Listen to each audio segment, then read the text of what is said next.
El hombre espiritual. Escrito por Watchman Nee. Libro primero. Nota informativa. Este material convertido a audiolibro ha sido posible gracias a los hermanos que integramos el ministerio Deseando de Dios. Visita nuestro canal y suscríbete. Activa las notificaciones, así estarás enterado de los nuevos videos que iremos subiendo. Capítulo 3. Los peligros de la vida anímica. Las manifestaciones de la vida del alma.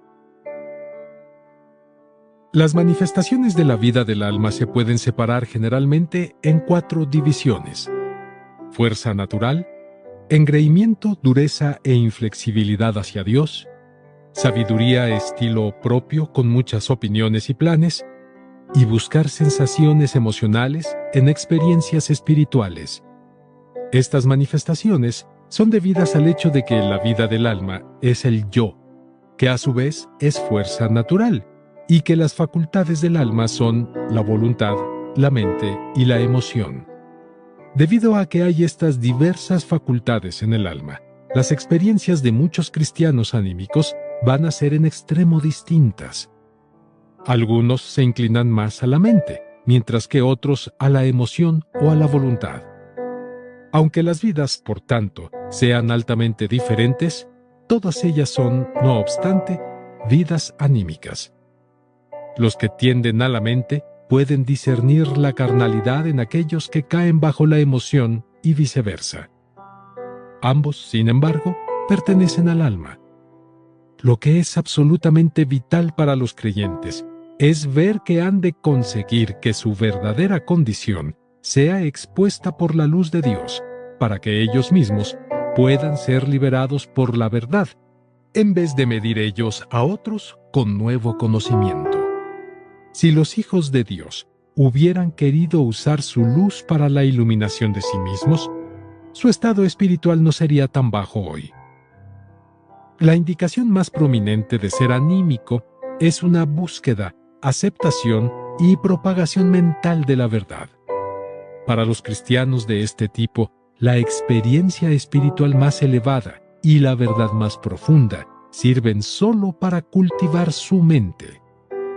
Esto no significa, por necesidad, que el andar espiritual del creyente no esté en manera alguna afectado en una forma positiva. Pero sí denota ciertamente que el motivo primario es la gratificación de la mente. Mientras los creyentes que son dominados por la facultad mental verdaderamente tienen un gran apetito por las cosas espirituales, con todo, para la satisfacción de esta hambre dependen más de sus pensamientos que de la revelación de Dios. Gastan más tiempo y energía calculando que orando. La emoción es lo que los creyentes confunden más con la espiritualidad.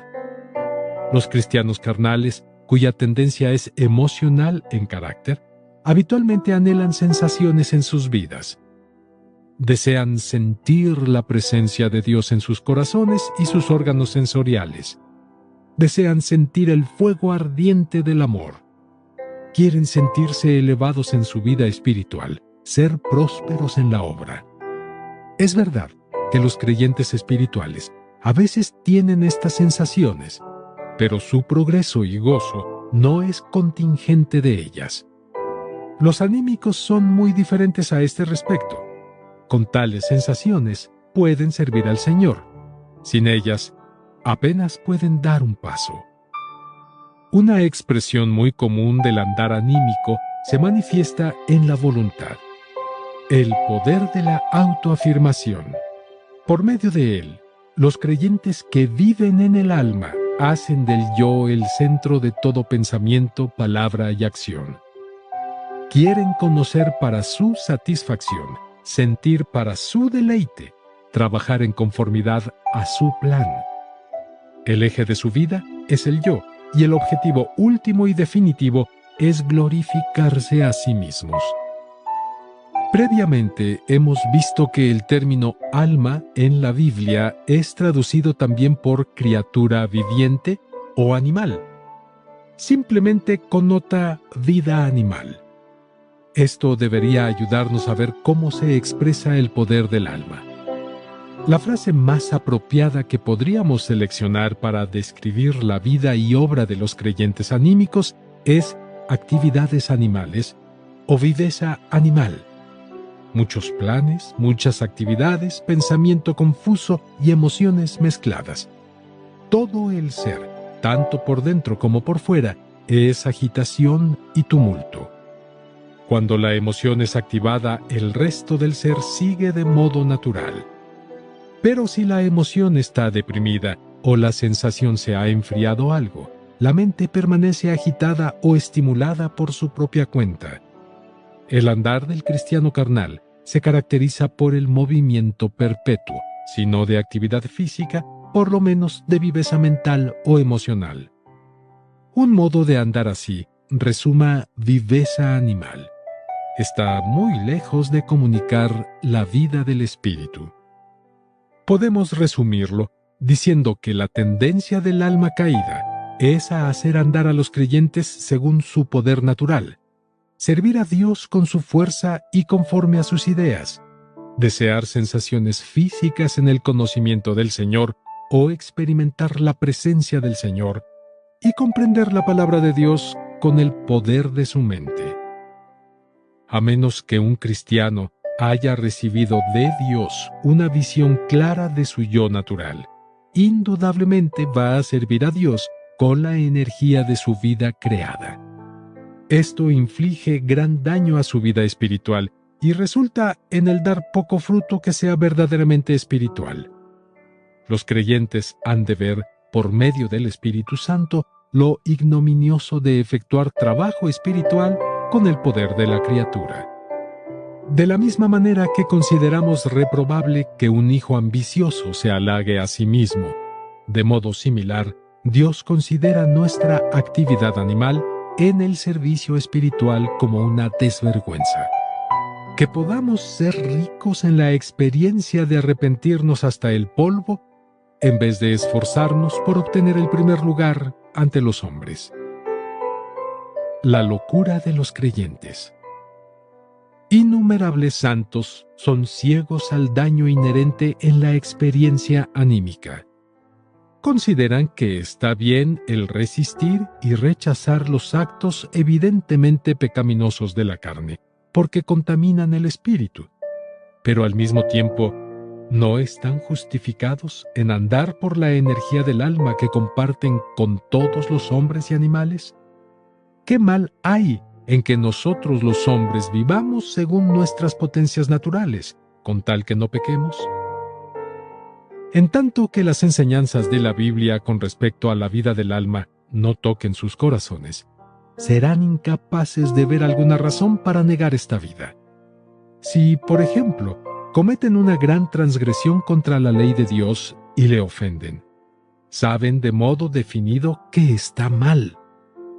Pero si estos mismos creyentes hacen todo lo que pueden para ser buenos y para inspirar su virtud innata, ¿cómo, se preguntan, puede haber objeción a ello? Al ejecutar la obra de Dios, no pueden hacerlo celosamente ni depender de su fuerza, pero al menos, dicen, lo que hacen es la obra de Dios. Quizá muchos de estos esfuerzos no sean designados por Dios.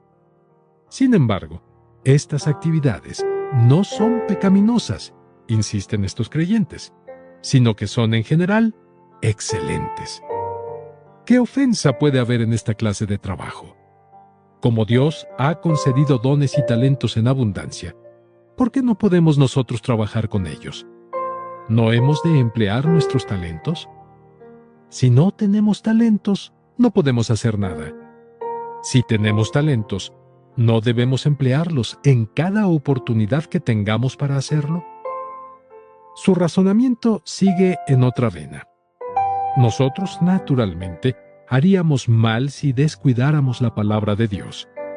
Pero puede ser ahora equivocado que nosotros escudriñemos diligentemente con nuestra mente el significado de las Escrituras. ¿Puede haber algún pecado en leer la Biblia? Hay muchas virtudes que nosotros al presente desconocemos. Qué irrazonable sería que tuviéramos que aguardar a entenderlas si no usáramos nuestro entendimiento. ¿No es nuestra mente una creación de Dios para que la usemos? Como estamos haciéndolo para Dios y no con fines pecaminosos, ¿por qué no podemos usar nuestro entendimiento para planear y organizar la obra de Dios? Van todavía un paso más adelante. Insisten en que el que procuren conseguir el ser conscientes de la presencia de Dios procede de un corazón sincero y franco. Cuando nos sentimos secos y bajos en nuestra vida y trabajo, ¿no es verdad que Dios con frecuencia nos levanta haciéndonos dar cuenta del amor del Señor Jesús, como si Él encandilara una hoguera en nuestros corazones, y nos da tal gozo y tal sentido de su presencia que es casi como si le estuviéramos tocando? ¿Puede alguien negar que esto es la cumbre de la espiritualidad? ¿Por qué, pues, considerar erróneo el que nosotros sinceramente procuremos y oremos en favor de una restauración de un sentimiento así, después de haberlo perdido y nuestras vidas han pasado a ser frías y comunes? Estas consideraciones resumen simplemente lo que numerosos santos van dando vueltas dentro de su corazón. No distinguen la forma espiritual de la anímica. No han recibido todavía la revelación personal del Espíritu Santo, que les muestra el mal de su andar de modo natural. Tienen que estar dispuestos a esperar la instrucción de Dios, pidiendo al Espíritu Santo revelación respecto a los males variados de su buena vida natural. Esto debe hacerse en sinceridad y humildad, acompañado de buena voluntad, para abandonar todo lo que el Espíritu Santo pueda descubrir. En el momento apropiado, Él va a indicarles la corrupción suma de su vida natural. El Espíritu Santo les capacitará para que comprendan que toda su obra y progreso están centrados en el yo y no en el Señor. Sus buenas obras son hechas no solo por medio de sus propios esfuerzos, sino, de modo primario, para su propia gloria también. No han buscado la voluntad de Dios en sus esfuerzos. No se han puesto a disposición de obedecer a Dios, ni de emprenderlo todo según su guía y por medio de su fuerza. Simplemente hacen lo que les viene a gusto hacer. Todas sus oraciones y sus esfuerzos respecto a la voluntad de Dios son puramente ostentación externa. Son totalmente falsos. Aunque estos creyentes usan los talentos concedidos por Dios, sin embargo, piensan solo en las grandes dotes que poseen, olvidándose enteramente del dador de estos dones. Con afán, admiran la palabra de Dios, pero buscan conocimiento solamente para satisfacer la aspiración de su mente. Son reacios a esperar que Dios les dé su revelación a su debido tiempo. Su búsqueda de la presencia de Dios, el ser conscientes de su misericordia y proximidad, no es por amor a Dios, sino para su propia felicidad. Al hacer esto, no están amando al Señor, sino más bien aman el sentimiento que les renueva y les permite la gloria del tercer cielo. Toda su vida y su labor eleva al yo como su centro. Lo que quieren es gozar de sí mismos. Los hijos de Dios están alerta y despiertos a la locura de aferrarse a la vida del alma, solo después de haber sido iluminados por el Espíritu Santo respecto al carácter aborrecible de esta vida. Esta iluminación no llega de súbito. Progresa gradualmente, no de una vez por todas, sino en muchas ocasiones. Cuando los creyentes son iluminados por el Espíritu por primera vez, se arrepienten bajo la luz y voluntariamente entregan su vida del yo a la muerte. Pero los corazones humanos son altamente engañosos. Al cabo de un tiempo, quizás unos días más tarde, la confianza propia, el amor al yo y el placer personal son reinstaurados. A partir de entonces, la iluminación periódica ha de continuar para que los creyentes puedan estar dispuestos a negar su vida natural. Lo que es lamentable es hallar pocos creyentes tan poseídos de la mentalidad del Señor que estén dispuestos a ceder voluntariamente a Él en estas cosas. Derrotas multiplicadas y verse sometidos a la vergüenza son requisitos siempre necesarios para hacer que estos creyentes estén dispuestos a abandonar sus propensiones naturales. Qué imperfecta es nuestra voluntad y qué voluble es nuestra condición. Los cristianos deberían eliminar esta locura. Deberían adoptar el punto de vista de Dios de la absoluta imposibilidad de que su andar natural pueda agradarle a Él. Tienen que atreverse a permitir al Espíritu Santo que les indique toda corrupción de la vida del alma. Tienen que ejercitar la fe en creer a esta evaluación de Dios de su vida natural y han de esperar pacientemente que el Espíritu Santo les revele lo que la Biblia dice de ellos. Solo de esta manera van a ser guiados al camino de la liberación. Los peligros de ser anímico. Los creyentes que son reacios o fallan en alcanzar aquello que Dios ha ordenado están sometidos a ciertos riesgos. La intención de Dios es que sus hijos anden en el espíritu, no en el alma o el cuerpo. El fallo en vivir en el espíritu da lugar a pérdidas. Sus peligros son al menos 3. 1. El peligro de que el espíritu quede suprimido. El orden perfecto y completo de la operación de Dios es, primero, poner en movimiento el espíritu del hombre, luego iluminar la mente del alma y, finalmente, ejecutar por medio del cuerpo. Este orden es de vital significado. Habiendo ya nacido de nuevo al Espíritu Santo, los creyentes deberían ahora vivir según su espíritu. Solamente así pueden estar calificados para discernir la voluntad de Dios y cooperar con su espíritu para vencer todas las estratagemas del enemigo. El espíritu del creyente debería estar del todo alerta y vivo al movimiento del Santo Espíritu, con miras a no apagar sus movimientos, sino seguirlo para ejecutar el propósito del mismo por medio del espíritu humano.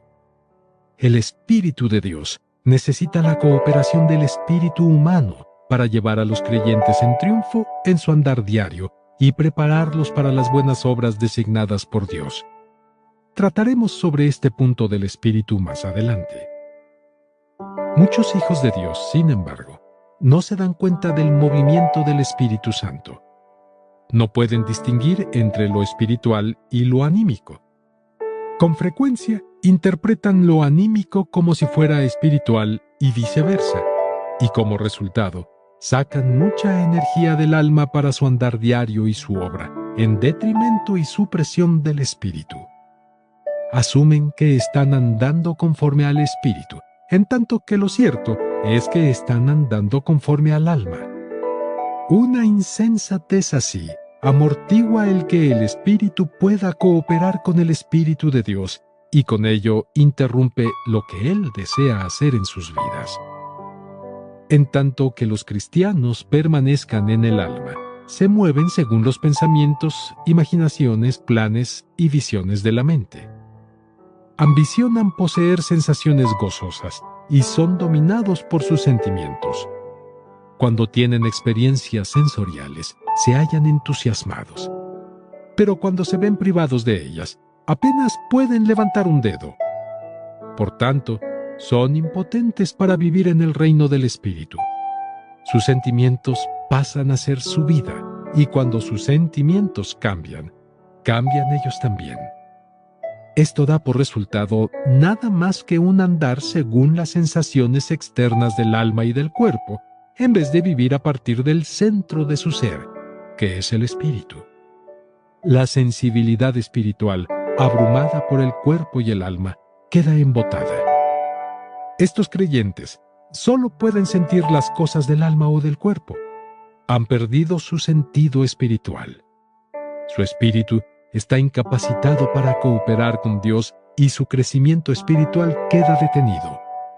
Ya no son capaces de adquirir poder y guía en su espíritu para la campaña de guerra que han de proseguir y para la adoración. Si una persona niega a su espíritu la ascendencia completa sobre su ser, o falla en sacar y utilizar su poder en la vida, nunca va a madurar. El sentido espiritual es sumamente delicado. No es fácil reconocerlo, incluso para los que han aprendido a conocerlo y seguirlo.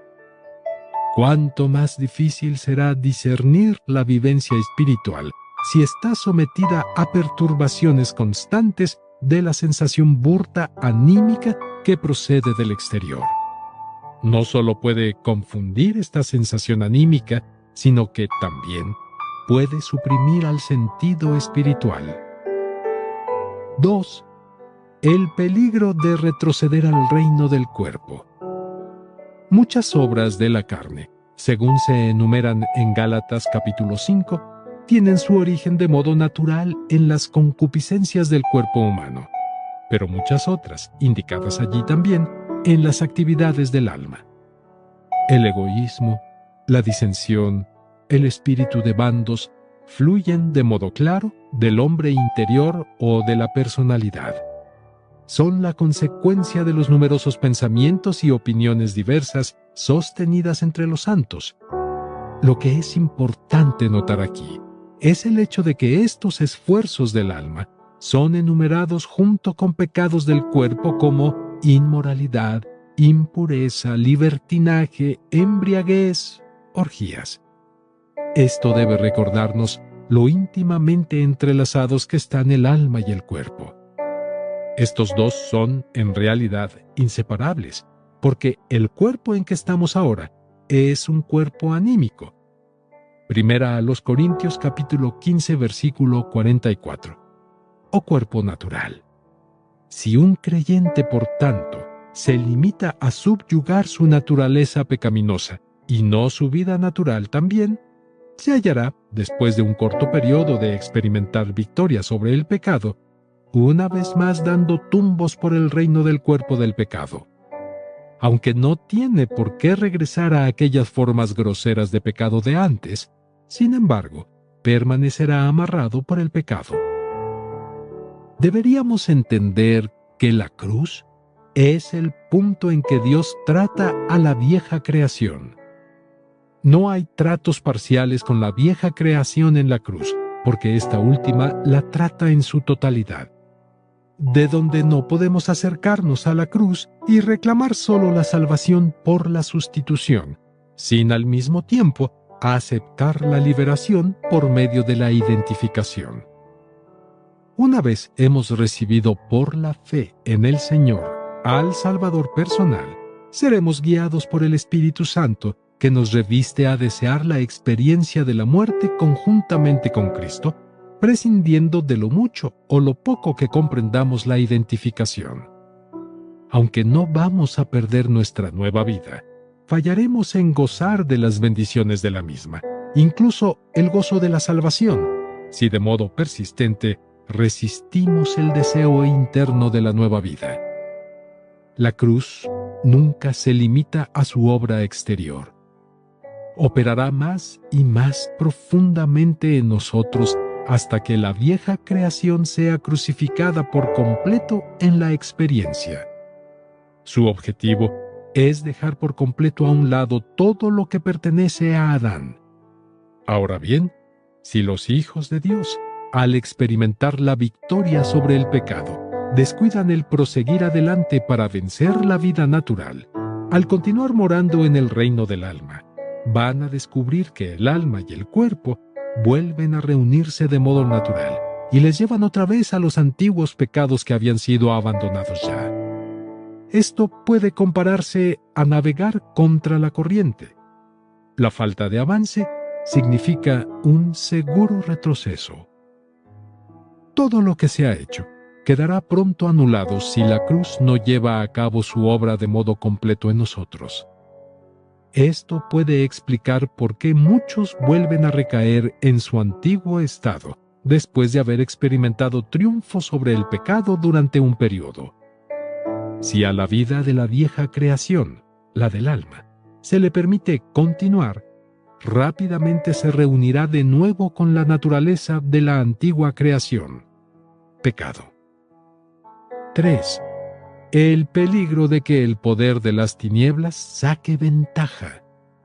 La carta de Santiago, escrita a los creyentes, delinea de modo claro la relación entre la vida del alma y la obra satánica. ¿Quién es sabio y entendido entre nosotros? Muestre por la buena conducta sus obras en sabia mansedumbre. Pero si tenéis celos amargos y rivalidad en vuestro corazón, no os jactéis, ni mintáis contra la verdad, porque esta sabiduría no es la que desciende de lo alto, sino terrenal, natural, literalmente anímica, diabólica. Santiago capítulo 3 versículos 13 al 15. Hay una sabiduría que viene de Satanás, y es la misma que puede surgir a veces del alma humana. La carne es el obrador o taller del diablo. Su operación en la parte anímica de la carne es tan activa como en la parte corporal.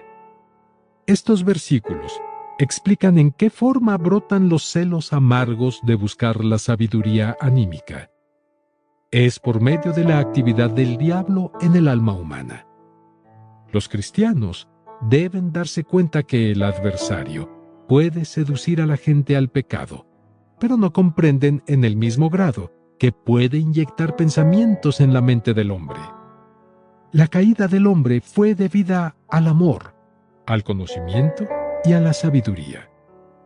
Satanás está empleando la misma táctica hoy para retener el alma del creyente en su centro operativo. El plan de Satanás es preservar para sí tanto como pueda de nuestra antigua creación.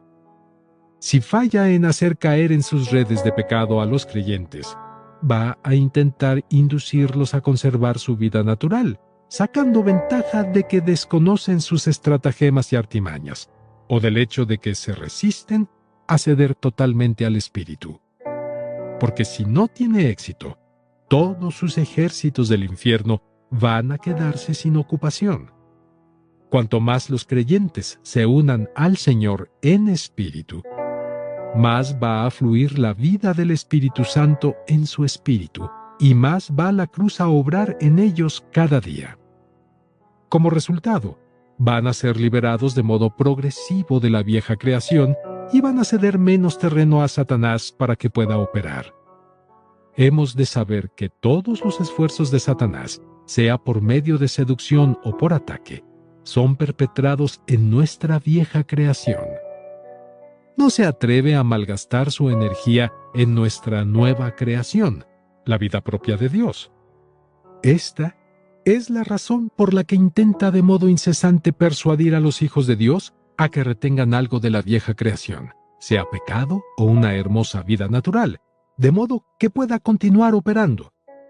Como conspira contra los creyentes y los confunde para que amen su propia vida, a pesar del hecho de que aborrecen el pecado.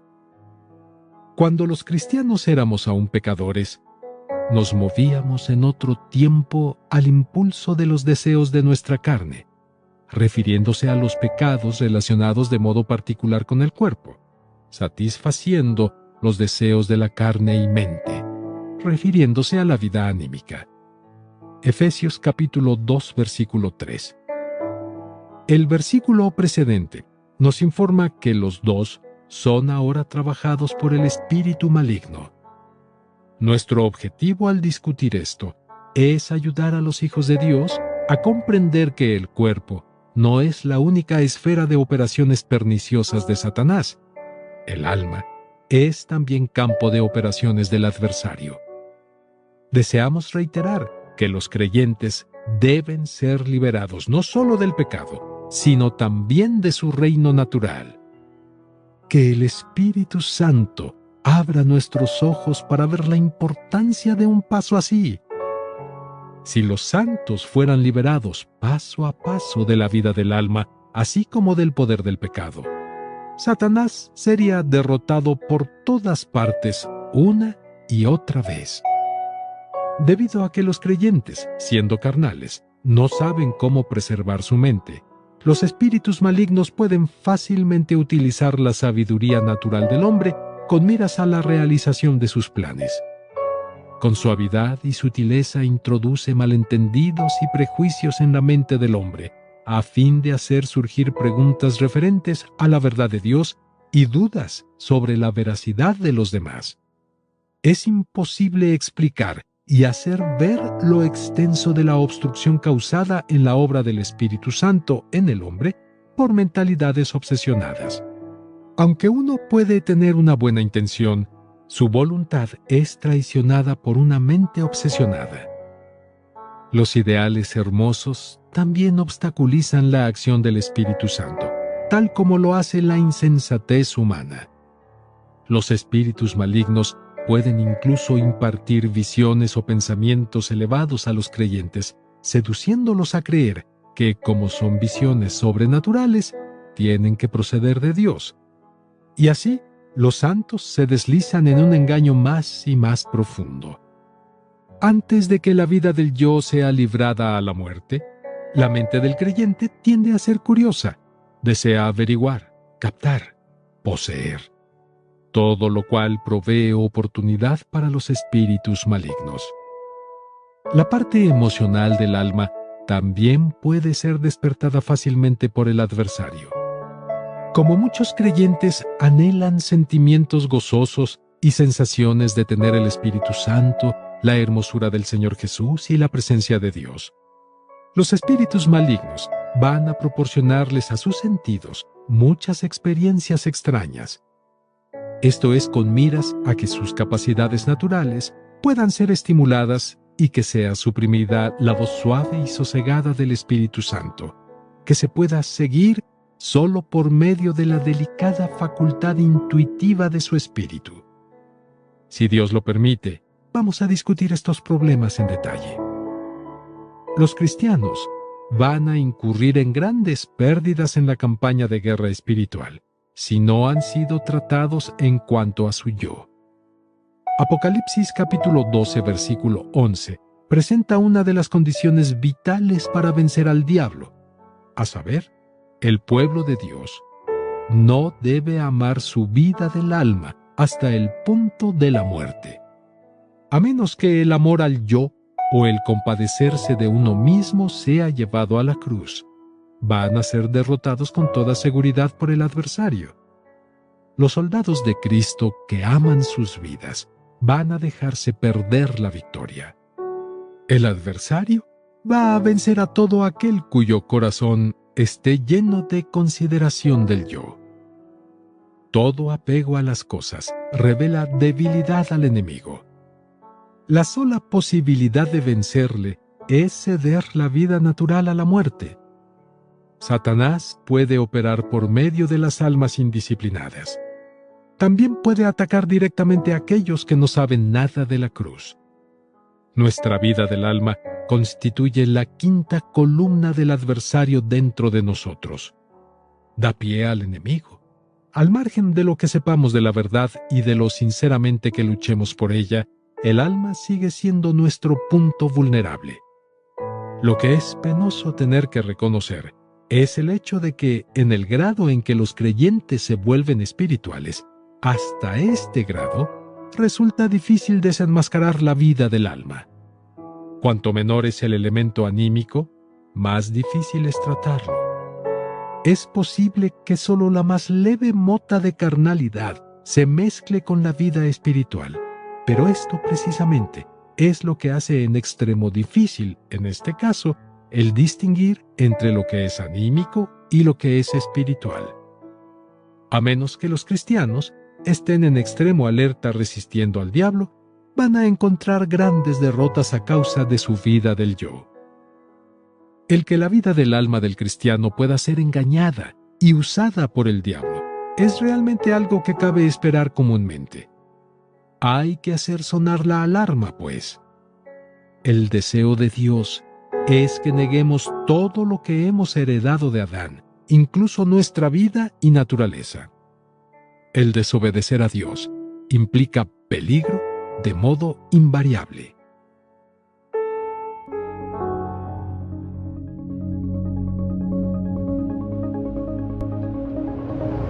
Si aún no eres parte del canal Deseando de Dios, suscríbete ahora mismo, dale clic a la campanita y activa las notificaciones, así podrás estar enterado de los nuevos videos que iremos subiendo.